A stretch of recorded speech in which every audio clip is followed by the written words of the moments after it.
everybody, I'm Deborah Richmond. The quilt behind me is called Midnight Star, and I'm going to show you how to put this quilt together. This quilt, believe it or not, is made up of one simple block, and I'm going to show you right now what that block is. It's not obvious when you're looking at the quilt, but here is the block, and I'm going to show you exactly where these are.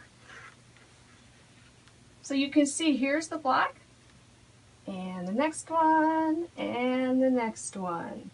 So these blocks are very unusual to look at the block itself just as one unit. It doesn't look like some of the other traditional blocks we have, but the construction is very, very simple, and we're going to show you how to do it.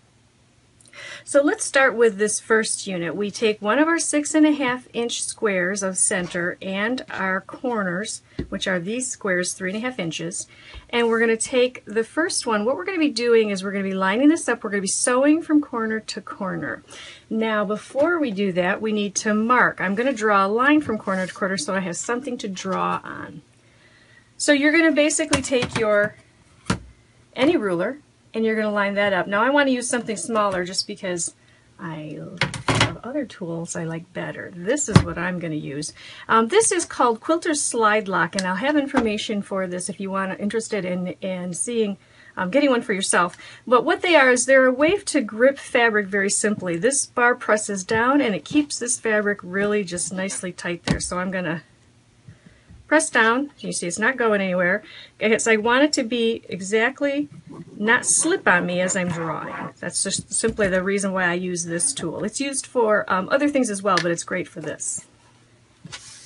So again, I'm going to lay this on the top. I'm going to be very careful to make sure that I have positioned that just right, because this is very important in the accuracy of the blocks.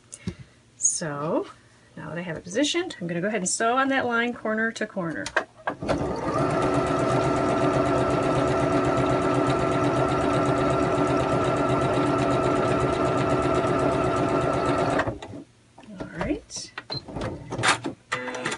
Threads. Alright, so now that you have this sewn corner to corner, so now that I have sewn this corner to corner, I'm going to press this corner open.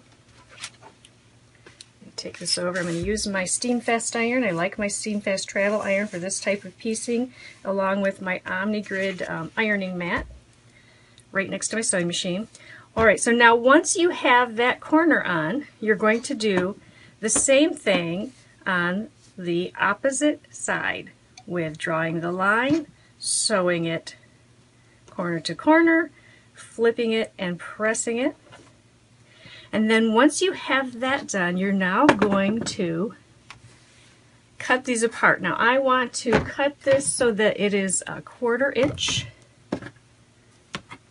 Get the right side of my ruler here. Alright, so I'm going to lay my 1/4 inch line right on that seam, and I'm going to cut. Now here's what's fun. Once you have cut this corner and this corner, you're going to get a lot of these half square triangle pieces.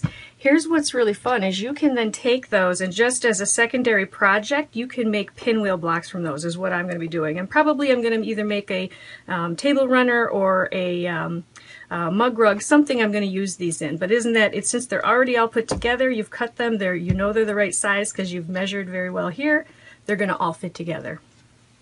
Just a side project.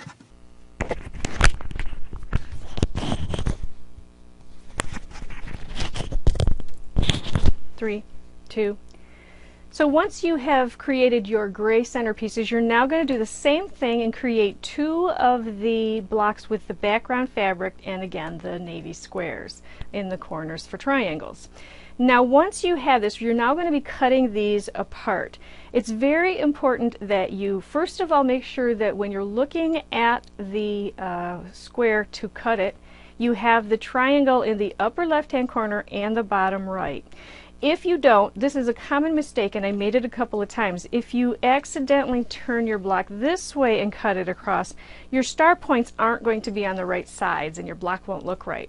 So make sure you have, again, the triangles on the upper left hand and the bottom right hand. Once you do, you can now measure 3¼ inches into the center of the block and cut right along there. You'll notice since it is the center of the block, your cut is going to be right from point to point, but make sure you do measure that to make sure everything is good and accurate. Now this quilt, as all of the quilts that I show you, you can make it bigger or smaller depending on the number of blocks that you use. So you may use more blocks than this and make it larger, or smaller. You can even make it a baby quilt. This quilt is good for beginners and intermediate sewers because even though it looks like there's a lot of points to match and a lot of intricate piecing, it really is not that intricate. And when it's simply the construction of the block that makes it look so. Thanks for joining me. And be sure to subscribe to our channel. You can do so here by clicking the subscribe button. That way you'll find out about new videos as they become available.